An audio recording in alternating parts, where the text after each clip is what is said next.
हरे कृष्णा। आज हम 5वें अध्याय का 22वां श्लोक पढ़ेंगे 5.22। ये ही संस्पृशजा भोगा दुख योनि एवते आदि अंतवंत कौन्तेय न तेषु रमते बुध। अर्थात बुद्धिमान मनुष्य दुख के कारणों में भाग नहीं लेता जो कि भौतिक इंद्रियों के संसर्ग से उत्पन्न होते हैं। हे कुंती पुत्र, ऐसे भोगों का आदि तथा अंत होता है, अतः चतुर व्यक्ति उनमें आनंद नहीं लेता। भगवत गीता का ये श्लोक हमें ये समझा रहा है, जो मैं समझ पाया उसके हिसाब से हम डिस्कस कर रहे हैं, कि इस दुनिया में जितने भी भौतिक सुख हैं, इंद्रिय सुख हैं, अच्छा पहनना, अच्छा खाना, अच्छा एंजॉय करना, जो कुछ भी हम सो कॉल्ड नॉर्मल लाइफ में मटेरियल इंजॉयमेंट्स करते हैं, हमें ये चीज़ समझनी होगी कि ये सब चीज़ें हैं तो सुख देने वाली, हमें अच्छा तो लगता है। मैं ये तो नहीं कहूँगा कि इससे दुख होता है, सुख तो होता है। आज अगर कोई आदमी कुछ भी गलत काम भी कर रहा है, अगर मान लेते हैं कुछ भी गलत काम भी कर रहा है, सपोज वो नॉनवेज खा रहा है या ड्रिंक कर रहा है या स्मोकिंग कर रहा है या जुआ खेल रहा है या पराई स्त्री के पास जा रहा है, तो एंजॉयमेंट तो हो ही रही है। कोई भी गलत काम करने में फिलहाल तो एंजॉयमेंट हो ही रही है। मैं तो नहीं कहूँगा कि नहीं हो रही है, क्योंकि जो इस काम को कर रहा है अगर उसको एंजॉयमेंट नहीं होगी तो वो नहीं करेगा, लेकिन उसको एंजॉयमेंट तो हो रही है। बट जो चतुर व्यक्ति है भगवत गीता के अनुसार, उसको ये समझना होगा कि ये सब चीज़ें टेम्परेरी हैं। आज तो सुख दे रही हैं लेकिन कल दुख देंगी। हर बुरे काम का नतीजा गलत ही होता है, उस समय तुरंत ना भी हो। तो यानी कि ये जितने भी सुख हैं, इनकी एक स्टार्टिंग पॉइंट है और इनका एक एंडिंग पॉइंट है। कोई भी आदमी दुनिया में नहीं कह सकता कि वो हमेशा जैसा आज एंजॉय कर रहा है हमेशा ऐसा ही एंजॉय करता रहेगा। ऐसा कभी भी नहीं होगा।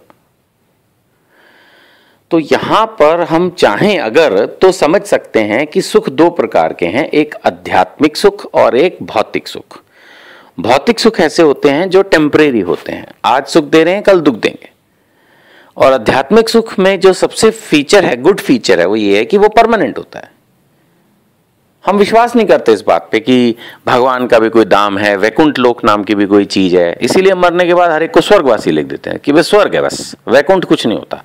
वैकुंठवासी नहीं लिखते हम किसी को, गोलोकवासी नहीं लिखते कि भगवान का गोलोक वृंदावन भी कोई चीज है।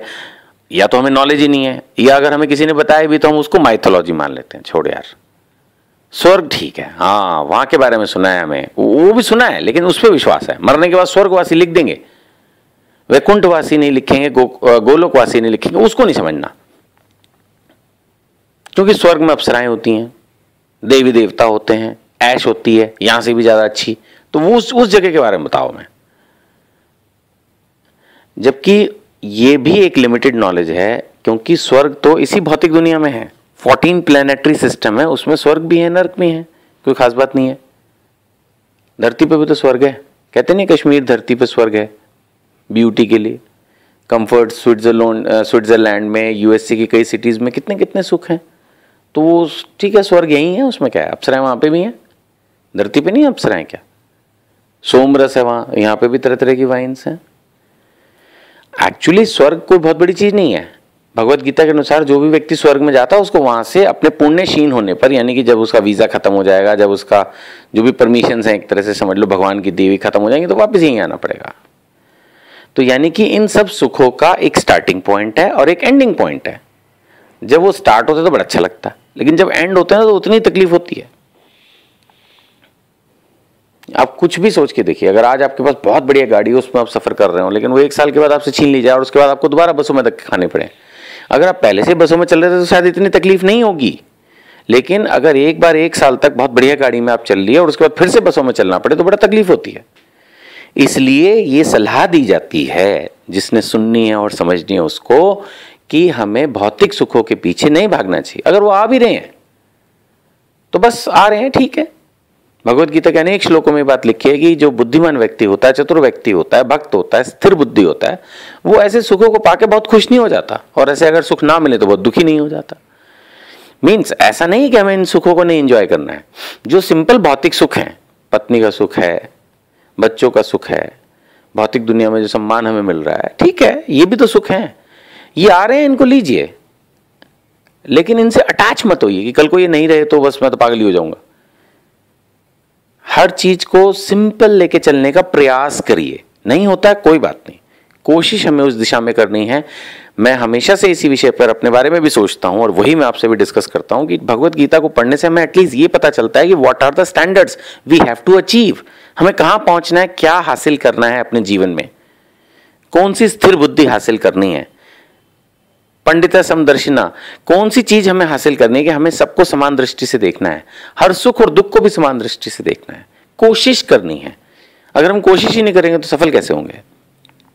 जब तक हम भक्तों का संग नहीं करेंगे भगवान की कृपा नहीं मिलेगी। और उसके साथ धीरे धीरे हमारे अंदर ये टेंडेंसीज डेवलप होंगी कि हम धीरे धीरे अपने भौतिक सुखों के प्रति उतने अटैच नहीं रहेंगे। और यही एक चतुर व्यक्ति की निशानी है भगवत गीता के श्लोक के अनुसार, कि वो ये जानता है अच्छे से कि ऐसे भौतिक सुख जो हमें मिल रहे हैं इनका एक आदि है, अंत है। तो हमको अगर कामना करनी भी है तो हमें आध्यात्मिक सुखों की कामना करनी चाहिए, क्योंकि उनमें कोई आदि अंत नहीं है। एक बार हम वैकुंठ लोक पहुंच गए तो वहां पर कोई मृत्यु नहीं है, कोई बिछड़ना नहीं है, कोई दुख नहीं है, कोई बीमारी नहीं है, बुढ़ापा नहीं है, कुछ नहीं है। तो असली सुख वो है जो एक बार मिलेगा तो उसके बाद फिर वो जाएगा नहीं। ये कोई किस्सा कहानी नहीं है, शास्त्रों के अनुसार ये एक सच्चाई है। ये बिल्कुल एक वैसा सा है कि जैसे कोई बच्चा बहुत पढ़ रहा हो क्लास में, दूसरे सब बच्चे खेल रहे हो, तो बेवकूफ़ है, वो कहेगा यार मैं पढ़ लिख के कुछ ऑफिसर बनूंगा, बड़ा आदमी बनूंगा, फिर मेरे पास घर होगा, गाड़ी होगी, अच्छी पत्नी होगी, अच्छा सब समाज में सम्मान होगा। और सब फालतू की बातें हैं। जो बच्चे खेल रहे हैं वो कहते हैं सब फालतू की बातें हैं, सब कुछ नहीं होता। बाद में फिर वो तो एक बहुत बड़ा ऑफिसर बन जाता है और वो क्लर्क बन जाते हैं, या वो भी नहीं बन पाते। तो कहने का मतलब ये है कि किसी भी चीज़ को सिर्फ नकार देने से या ना समझने से या सुन के भी ना समझने से सच्चाई तो बदल नहीं जाएगी। एक्चुअली जो असली सुख है वो तो वही है। यहाँ का सुख जो है वो असली तो है इन द सेंस, लेकिन वो असली नहीं है कि वो टेम्परेरी है। आज है कल पक्का नहीं होगा, गारंटी है। ऐसा भी नहीं है ना कि भाई शायद चली जाए, शायद मैं जीता ही रहूं, शायद मैं बूढ़ा ना हूं, शायद मैं जीवन में कभी बीमार ना हूं। इसमें शायद का कोई चक्कर नहीं है।